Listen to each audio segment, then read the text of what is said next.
But part of that is starting off with Snoop Dogg and Nelly and Soulja Boy and others for their decisions to perform at events surrounding the inauguration.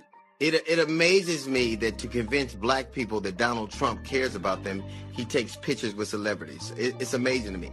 If Donald Trump cared about black people, he wouldn't have denigrated the president with those claims of birtherism. DL Hughley just flipped the whole game on Snoop Dogg's head. He's calling him out loud and clear, and the internet is eating it up.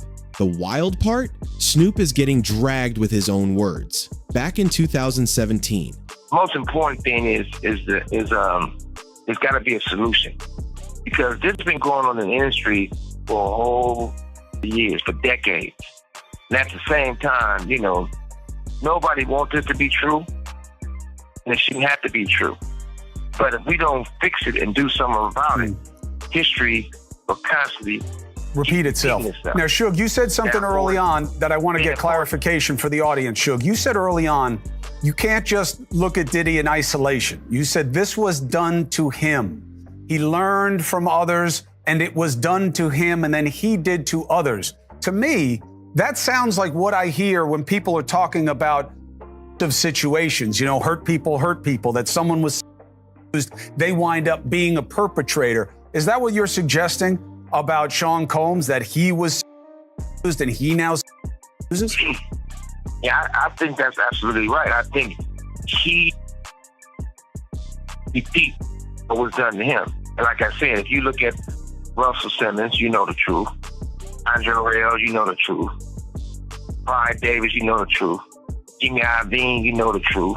So there's not certain things that all of a sudden you got this.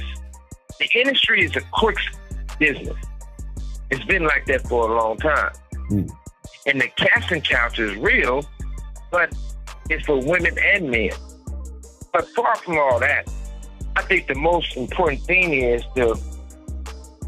I feel like they should let Puffy tell his truth. I'm quite sure he's going to expose a lot of people. I'm sure he's going to move forward with it. I don't think it should be a situation like the Epstein thing where they found him hanging from the ceiling or dead for the truth to come out. He clowned every black artist who dared to perform at Donald Trump's inauguration, and now he's the one hopping on stage at a Trump event years later. The irony is crazy, and DL Hughley isn't holding back. He's exposing what he calls Snoop's true colors. And let's be real, Snoop has been trending for all the wrong reasons lately. Ever since the Diddy mess blew up, people been side-eyeing him hard. And I knew that Pac did everything right by him by putting him on All Eyes on Me, speaking about him and being real with him. And if it's true what they say, this call and your telephone number will be monitored and recorded.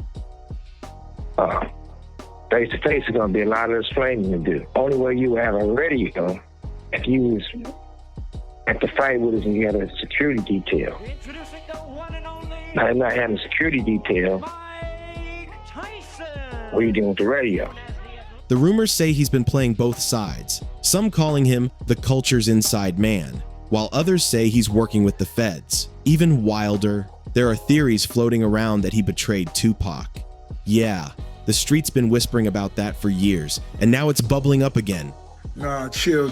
I'm not performing. I am in Washington, D.C. right now, but I'm not performing. It's a private vibe I'm doing with my brother Snoop Dogg. 1, 2, 3 into the funk. Snoop Doggy Dogg and Dr. Dre is at the dope, ready to make an entrance. Suge Knight even jumped in with threats, claiming Snoop's been hiding major secrets. According to Suge, Snoop is the real industry rat who's been playing the middle, pretending to be loyal while feeding info on the low. Suge has been hinting for years that Snoop wasn't half as loyal to Tupac as he wanted everyone to believe, and he didn't stop there either. Suge straight up said Snoop lied about visiting Pac in the hospital. See, Snoop always claimed he got kicked out of the hospital trying to see Pac after the shooting, but Suge swears that's all cap. But I am honored to be performing for the office for the President of the United States, regardless. Ain't nan other president asked me to perform. Nan. He said Snoop never even showed up. That's got folks looking at Snoop real different right now.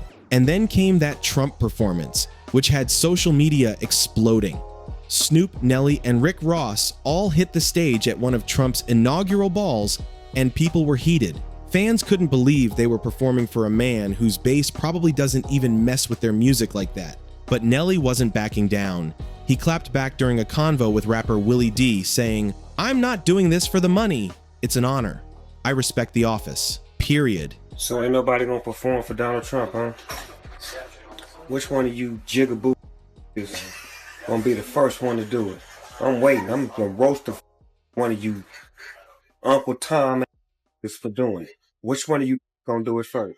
Nelly even said he'd perform for President Biden or Vice President Kamala Harris if they asked. He said he was just standing on business. And that's when DL Hughley entered the chat with smoke. He hit Instagram swinging, posting, "Trump propping up white supremacy isn't just his past, Nelly, it's who he still is today." The post blew up instantly. DL made it crystal clear he wasn't letting anyone slide for cozying up to Trump. Hey man, you playing to win tonight, man. You sharp as a mosquito going down. That's that crypto, see? They let a real crip up in the crypto ball. Ooh. Bang, bang. Not even legends like Snoop. DL Hughley wasn't done just talking. He came with receipts. He reposted that old 2017 clip where Snoop straight up roasted every black artist who performed for Trump, saying, "Which one of you Uncle Tom Ninja's gonna do it?" Fast forward to now, and Snoop's out here doing exactly what he clowned others for. The irony? It's beyond cringe, no cap. Once that video resurfaced, the internet exploded. Fans were furious. People flooded social media, calling Snoop the biggest industry sellout ever, saying whole South Cali knows he's the king of fake love. One person even joked, he puffed his chest out and said, "Yes, sir, I'll dance for you, sir." The roast sessions were brutal, but DL Hughley's been consistent. He's always called out celebs who cozy up to Trump.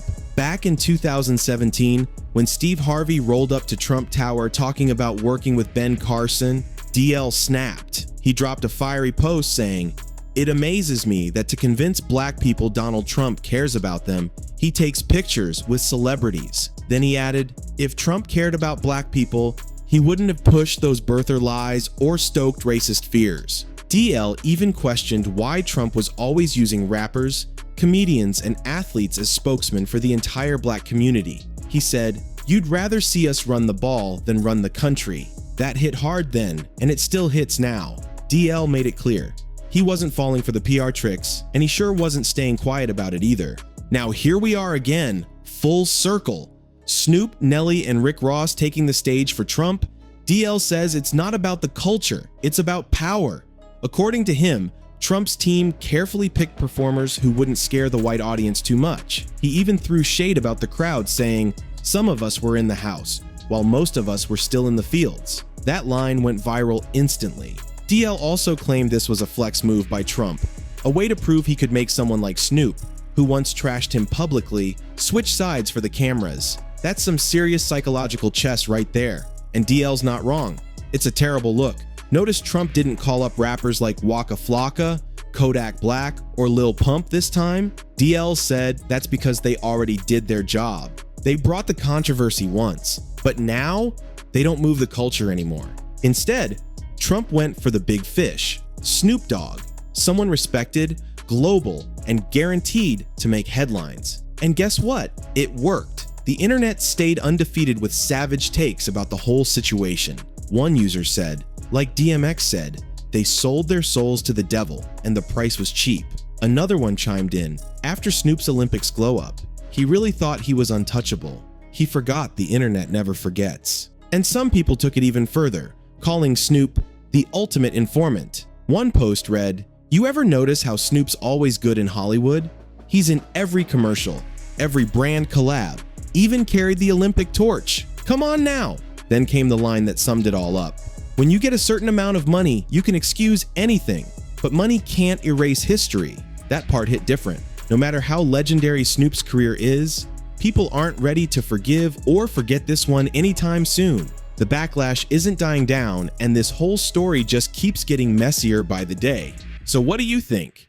Did Snoop, Nelly, and Rick Ross fumble the bag performing for Trump? Or was it just business at the end of the day? And be honest, do you think Snoop's really playing both sides of the fence? Drop your thoughts in the comments, and don't forget to like, subscribe, and hit that notification bell so you don't miss what's next. Because trust me, this hip-hop saga is only heating up from here. See you on the next one.